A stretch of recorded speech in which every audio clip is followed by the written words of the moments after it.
Cette envie de faire raconter à Anna sa quête, ses retrouvailles avec ce premier amour, comment est né, pourquoi ce roman?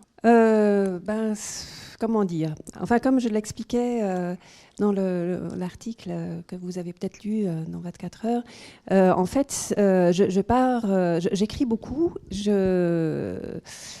mais j'écris un peu à tort et à travers, et puis tout d'un coup, il y a une phrase où je me dis, tiens, ça pourrait donner lieu à quelque chose de plus, et donc je vais essayer d'explorer plus avant, en fait, cette unique phrase qui est comme un espèce d'œuf, quoi. Mais par ailleurs, bon, ça c'est pour le côté un peu, qu'est-ce qu'il faut dire, un peu magique, quoi, parce que c'est comme ça que je le vis. Ouais, de la petite cuisine interne de l'écriture. Exactement. Mais alors après, disons quelque chose d'un petit peu plus raisonné, ce serait de dire, voilà, je crois que on a tous, enfin, je m'avance peut-être un peu beaucoup, mais j'imagine qu'on a tous vécu des moments très forts dans le passé avec des gens impossibles. On a vécu des sentiments d'attachement un peu fous, et puis au fond on se retrouve à mon âge, ou peut-être même avant, je ne sais pas, ou après, à se dire mais enfin qu'est-ce que je vais faire avec ce sentiment qui n'a pas entre guillemets abouti.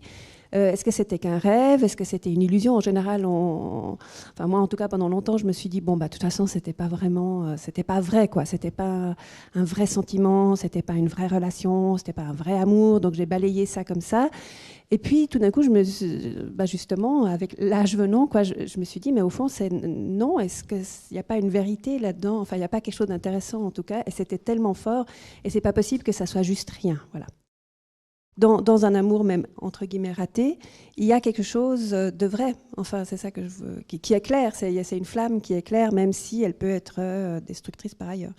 Et c'était un peu essayer de récupérer, si j'ose dire, cette lumière à travers le texte. Mais effectivement, alors, que reste-t-il de cette violence des sentiments? Que reste-t-il du lien entre Anna et Jacob plusieurs décennies, presque 40 ans après? Clairement, dans le livre, en tout cas, ce qui reste, c'est tout. Enfin, c'est-à-dire qu'il n'y a rien qui a été perdu, et tout revient avec la même violence, avec la même intensité, avec la même désespérance et la même joie, et tout revient en fait. Et ça aussi, c'est quelque chose que j'ai effectivement vécu, et ce qui m'a beaucoup surpris, c'est qu'au fond, on dit oui, le temps passe, nanana, et puis tout s'émousse, et au fond, je me suis dit, si tout s'émousse, en tout cas, c'était pas vraiment mon sentiment, c'était justement le contraire. C'est que ce qui n'est pas résolu semble rester là avec la même force et la même intensité que quand on est jeune. Et je pensais que, personnellement, l'expérience, justement, ça allait me poser, m'apprendre, me montrer. Et au fond, je me suis rendu compte que l'expérience n'apportait rien, quoi. Enfin, peu. Je crois que ce qui a été le plus important comme expérience, c'était que j'étais enfant unique. Et donc j'étais très seule, enfin à la maison, je veux dire, j'avais des amis, mais une fois à la maison, j'étais très seule. Et donc j'ai beaucoup lu et j'ai commencé à écrire très tôt. J'ai envie de dire que j'ai commencé à écrire avant même de savoir lire, dans le sens que ça me fascinait, ces signes. Alors je faisais des signes j'écrivais des signes, enfin j'écrivais pas, mais je faisais des signes, et puis je disais, tu vois maman, voilà.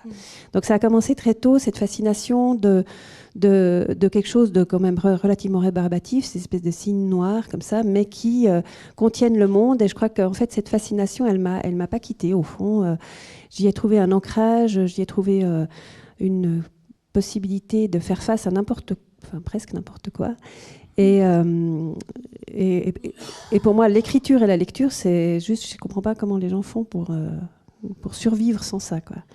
Et donc, j'ai réellement commencé à écrire, c'est assez vite, dès que j'ai vraiment su écrire, j'ai commencé à raconter des histoires, d'abord en allemand, et puis après j'ai passé au français quand je suis arrivée ici. Enfin ici, je veux dire en Suisse romande. Et voilà, et ça m'a accompagnée sous formes différentes. Justement, d'abord la volonté d'écrire vraiment des petites histoires, et puis après passer l'adolescence plutôt des choses plus entre guillemets libres. Et c'est-à-dire que des notes que je prenais comme ça, des idées qui me passaient par la tête, sans forcément vouloir écrire un texte fini.